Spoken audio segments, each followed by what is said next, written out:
Assalamualaikum, selamat datang di video saya yang kedua, part 2 tentang 4 unsur manusia yang membentuk manusia sejak dia berada dalam kandungan seorang ibu hingga menjelang hari akhirnya, begitu ya.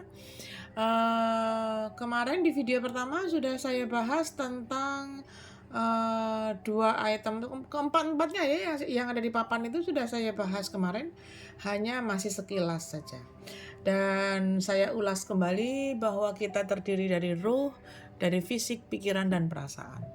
Dan sekarang akan kita bahas tentang dua item ini saja, tentang pikiran dan perasaan, yang ternyata selama ini sudah menghasilkan sampah emosi yang tertanam dalam rekam bawah sadar kita dan menjadikan kita berkarakter seperti yang saat ini, berkehidupan seperti yang saat ini. Sebagai catatan, apabila sekarang kita merasa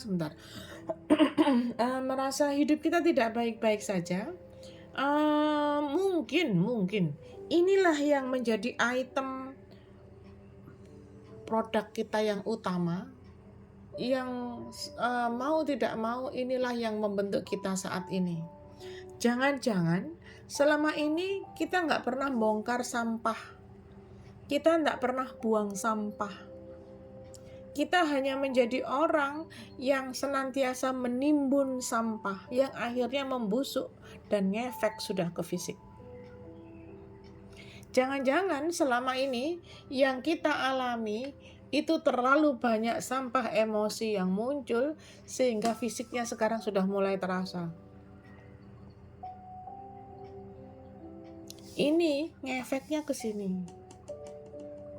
Dan ketika semakin Anda ngefek ke fisik, tapi Anda tidak pernah mengenali bagaimana ternyata fisik ini juga dikendalikan oleh ruh Anda, maka Anda akan mengakhiri kehidupan di dunia yang luar biasa indah ini dalam kondisi kesia-siaan. Mengapa? Karena Anda hanya konsen dan merasa disakiti, merasa begini, muter sini aja. Fisiknya sudah error.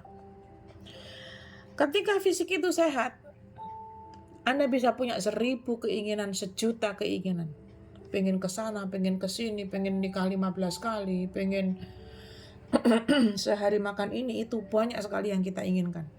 Dan itu 1000 keinginan. Tapi ketika Anda fisiknya sudah mulai sakit, Anda sudah terbaring di atas tempat tidur, sehari, 2 hari, sebulan, 2 bulan, Anda tidak akan pernah punya waktu untuk memikirkan perasaan dan pikiran. Waktu Anda hanya akan habis memikirkan fisik dan fisik saja. Perasaan dan pikiran yang selama ini menghasilkan sampah akan Anda sesali ketika fisik ini sudah mulai terbaring di atas tempat tidur dan tidak bisa melakukan apa-apa. Karena keinginan Anda hanya berubah dari yang 1000 keinginan menjadi 1 keinginan. Sembuh. Anda akan mengabaikan semua hal yang terkait dengan nama Anda, terkait dengan orang tua Anda, terkait dengan lingkungan setoksik apapun yang Anda miliki. Bahkan Anda sudah lupa siapa Anda di masa lalu ketika sedang berakademis. Mau lulusan SD, SMP, SMA, S3, S5, S lilin mungkin. Anda sudah tidak akan peduli. Karena keinginanmu ketika sudah ada di fisik yang sudah mulai memburuk, akibat terlalu banyak sampah emosi, Anda dalam kondisi yang hanya menginginkan satu saja. Ya Rob, sembuhkan aku. Dalam kondisi yang ada di sini, Anda akan melalaikan ini. Lalu mengapa sekarang ketika kita fisik 100%, 90% kita konsennya ke sini? Aku sudah membantu dia Bun, tapi dia tidak mau tahu. Aku sudah berjuang Bun dengan rumah tanggaku, tapi dia seolah-olah cuman menjadi sampah saja dalam rumahku. Aku sudah berbuat baik Bun, tapi mengapa pada kenyataannya dia tidak pernah berterima kasih kepadaku. Dia meninggalkan aku, senang-senang dengan orang lain. Ketika fisik sudah mulai error, ini nggak penting. Ini nggak penting. Karena waktu Anda untuk mengisi, menyatukan antara dua hal ini, ruh dan fisik ini bersatu, itu tinggal sebentar lagi mereka akan berpisah. Ketika roh meninggalkan fisik, apalah Anda sekarang? Pentingkah ini? Pentingkah namamu? Pentingkah orang tuamu? Pentingkah tetanggamu, mantanmu, orang yang bohongin kamu, pentingkah? Gak ada yang bisa lebih penting dibandingkan ini. Karena ketika ruh meninggalkan fisik, fisikmu sudah berganti nama. Dia sudah bukan lagi identitas di atas KTP-mu. Dia bukan lagi identitas di atas nama ningrat keluargamu, atau bukan lagi seorang profesor, S1, S2, karyawan, manajer, presiden sekalipun. Karena engkau akan berganti gelar menjadi almarhum.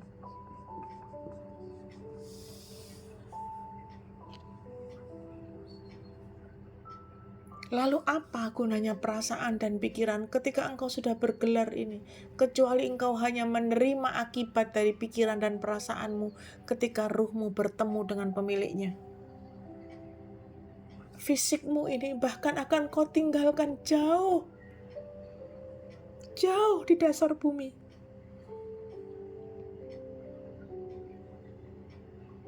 Lalu apa guna sampah emosi yang selama ini menggayut di perasaanmu, yang selama ini engkau pikirkan?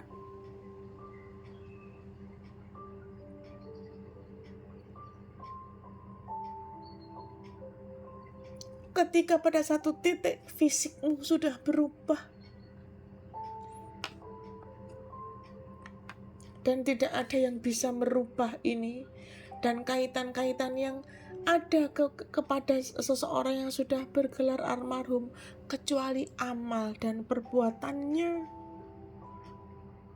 Kalau kemudian amal dan perbuatan yang kau lakukan di bumi, engkau ungkit-ungkit dan engkau meminta balasan pada sesama makhluk bumi, lalu bagaimana Allah akan memberikan balasan ketika engkau hanya menuntut balasan kepada fisik-fisik yang lain? Padahal fisik-fisik yang lain juga bergelar sama. Selama ini engkau hanya menuntut kebaikan-kebaikan dari apa yang sudah kau lakukan berkaitan dengan ini semua. Engkau menuntut balasan dari sesama almarhum. Masuk akal enggak? Sangat tidak masuk akal. Karena amal dan perbuatan yang kau lakukan, itu engkau sendiri yang menerima.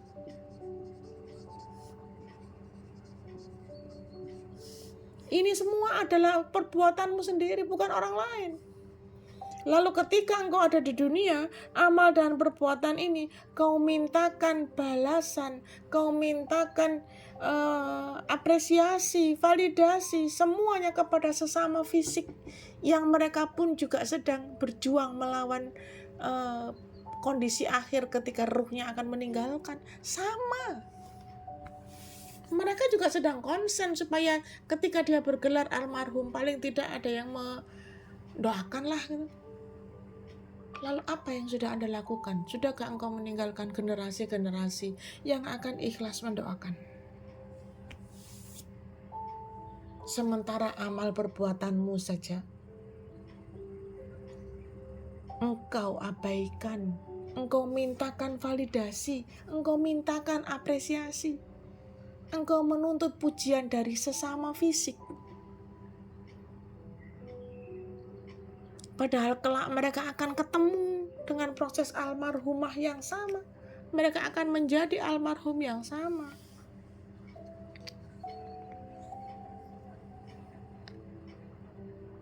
Lalu apa yang aku harus lakukan, Bun? Kalau sudah terjadi, istighfar. Ya Rabb, ternyata selama ini aku salah. Jika semua amal perbuatanku hanya menuntut apresiasi dari sesama calon almarhum, Aku tidak pernah menuntut kepadamu ya Rob. Aku lupa bahwa aku melakukan amal dan perbuatan itu bukan karena aku menuntut ini ya Rob. Ampunkan aku karena aku lupa. Harusnya aku hanya memohon kepadamu ya Rob. Langsung straight ke atas, straight. Kalau seandainya ini langsung saya tarik garis ke atas.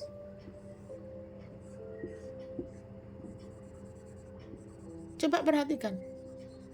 Seandainya ini saya langsung letakkan garis ke atas. Tertutup semua. Tertutup semua. Ini karena panah saya kecil aja. Kalau panah saya gede, makin saya besarkan nggak kelihatan tuh. Ini tadi tulisan apa nggak kelihatan. Berarti ini nggak penting. Semua yang berkaitan dengan orang tua, lingkungan, akademis nggak penting sudah. Buang. Karena Anda sedang tidak menuntut amal perbuatan yang kau lakukan, balasan dari yang ada di sini.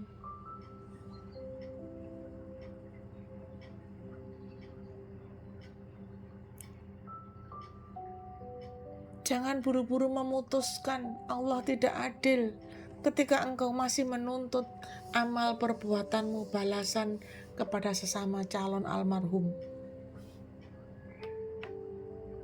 Mereka semua calon almarhum. Yang kau pikir sedang menyakitimu, yang kau kira sedang mencintaimu, mereka calon almarhum semua. Mereka yang saat ini pernah menipumu, meninggalkanmu demi orang lain, mereka semua calon almarhum, di mana mereka seharusnya mereka tidak berpikir, mereka tidak berperasaan, mereka tidak berpikir terhadap dirinya. Mereka hanya menuntut perasaan happy, senang-senang di luar zina, di luar perasaannya happy. Nanti pada satu titik ketika dia sudah tidak lagi mengabaikan ini karena sedang konsen kepada fisiknya, sama almarhum juga akhirnya. Dan Anda menuntut validasi dari orang-orang ini. Apa itu validasi? Pengakuan bahwa aku sudah berbuat baik, bahwa aku berjuang, bahwa aku setia, bahwa aku baik kepadamu. No, validasi cukup dari sini. Apresiasi cukup dari sini. Ini semua bullshit. Ini semua tidak ada.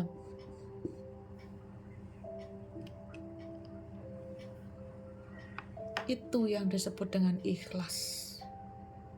Itu yang disebut dengan pasrah, ikhlas. Sekeras apapun,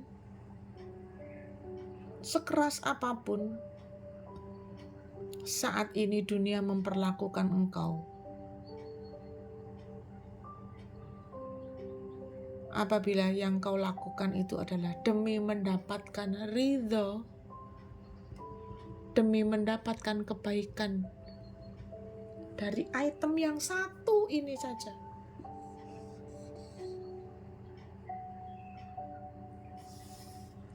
maka tidak ada yang tidak mungkin. Maka ketika engkau sudah terpisahkan antara fisik dengan ruhmu, engkau akan siap bertemu dengan kekasih hatimu yang selama ini semua amal, semua perbuatan, semua niatan baikmu hanya demi menyenangkan ini saja, bukan menyenangkan ini semua. Yang kau lakukan hanya untuk membuat Allah melihatmu. Begitu cinta seorang hamba kepada Allah, kepada penciptanya, sehingga tidak ada satupun yang dia lakukan tanpa berharap rahmat, hidayah. Karena tidak ada yang lebih penting daripada itu.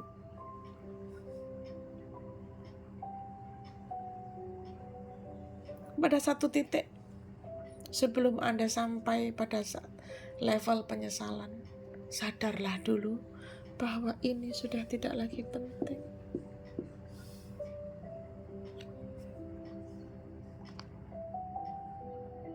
Anda boleh merasa disakiti. Anda boleh merasa hidup ini tidak baik-baik saja.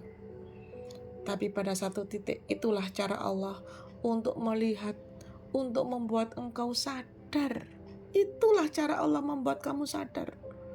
Bukan justru malah mengungkit dan meminta apresiasi sesama almarhum, sesama calon almarhum. Kita baru sampai calon nih.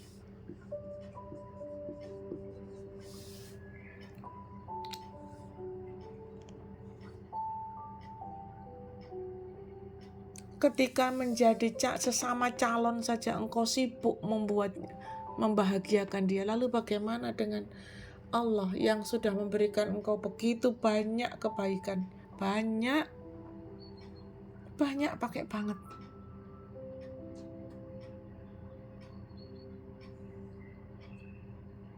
Ada banyak hal yang tidak bisa dijelaskan secara logika. Ada banyak hal yang tidak bisa dijelaskan setinggi apapun akademis yang kau miliki.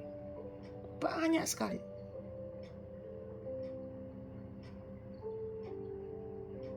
Bagaimana darah bisa mengalir dari jantung ke otak, menuju ke kaki, menuju ke jempol, menuju ke ginjal. Bagaimana caranya? Siapa yang menggerakkan itu? Apa pompanya? Oh, ternyata ada ginjal. Oh, ginjal itu gunanya untuk memompa. Sekarang apa itu gunanya? Itu lever. Nggak ngerti bagaimana caranya, bekerjanya itu. Siapa yang menggerakkan itu semua?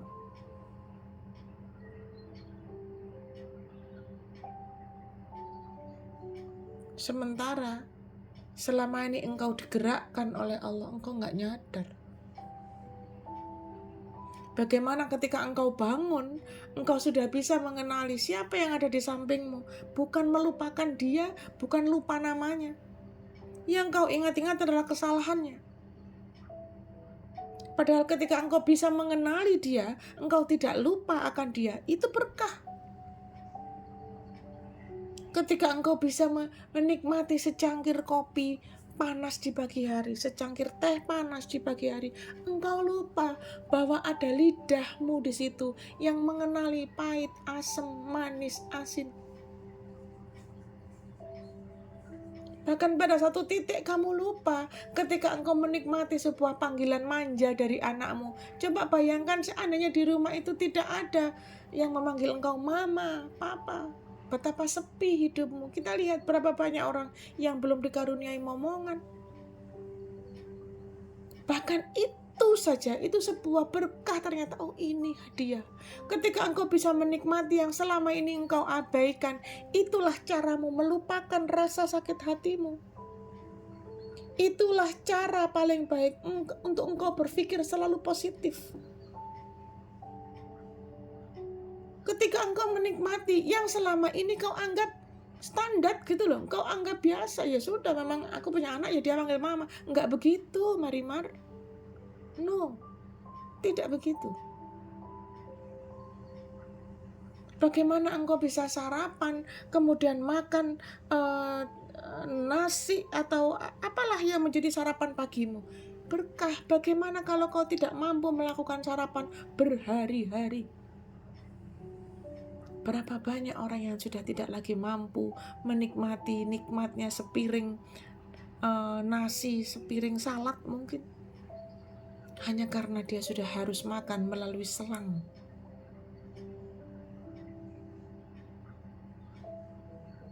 Dan apakah Anda kira kalau makan melalui selang itu terjadi begitu saja? Butuh duit tuh. Sebelum Anda melalui masa seperti itu, nggak usah ngeluarin duit di situ gitu loh.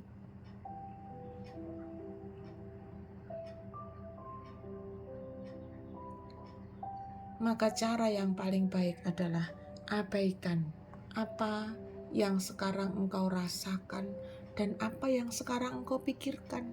Bagaimana caranya pun. Kita geser ya.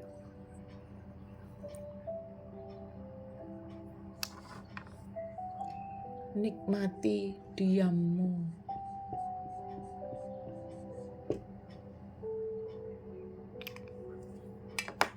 Beri jeda dalam hidupmu. Jangan terus berputar-putar terhadap pikiranmu dan perasaanmu. Beri jeda kepada pikiranmu, beri jeda kepada perasaanmu, agar ketika engkau ada di sebuah titik yang berkaitan dengan pikiran dan perasaanmu, kamu jeda dan bisa merasakan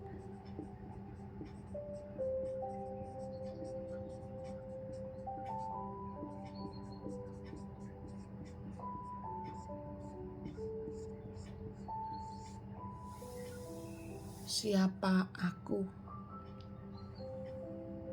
Ketika engkau meletakkan sebuah jeda dalam tubuhmu, jeda kepada pikiranmu, jeda kepada perasaanmu, maka engkau akan bisa tahu siapa aku. Kenali aku, maka engkau akan mengenali siapa penciptamu, siapa Allah selama ini. Aku di sini bukan ego. Ini bukan ego. Selama ini yang masuk ke dalam hatimu hanya ini saja, tapi bukan aku yang Allah. Selama ini. Dan ini yang kau anggap aku, padahal bukan. Kita belajar tentang banyak hal. Saya rasa cukup apa yang saya sampaikan selama 20 menit ke belakang tentang apa yang seharusnya kita lakukan setelah kita tahu sebenarnya materi di dalam tubuh kita ini apa saja. Materi kita tidak lepas dari 4 item ini. Hanya 4 item inilah yang menjadikan kita bermateri sekarang. Karena ketika kita sudah tidak lagi memiliki fisik, sudah tidak lagi memiliki pikiran, sudah tidak lagi memiliki perasaan, maka kita hanya konsen kepada ini. Ketika kita hanya konsen kepada ruh, tinggal ruh saja yang kelak akan bertanggung jawab kepada pemiliknya. Saya rasa cukup itu yang bisa saya sampaikan. Semoga menjadi sebuah bahan untuk Anda bermuhasabah. Pikiran apa, perasaan apa yang selama ini membentuk Anda, dan semoga menjadi sebuah bentuk pembelajaran bagi kita semua untuk memahami apa fungsi kita, apa kebermanfaatan yang sudah kita sampaikan di dunia ini terkait dengan orang lain, siapapun orang lain itu, pasangan, anak, orang tua, lingkungan, ataupun siapa saja yang kau kenal. Jangan sampai kita hanya menjadi seorang calon almarhum, almarhumah yang tanpa manfaat. Semoga mencerahkan. Sampai ketemu di video-video berikutnya. Jangan lupa follow, like, subscribe channel ini supaya tetap bisa bermanfaat untuk banyak orang. Parang, assalamualaikum.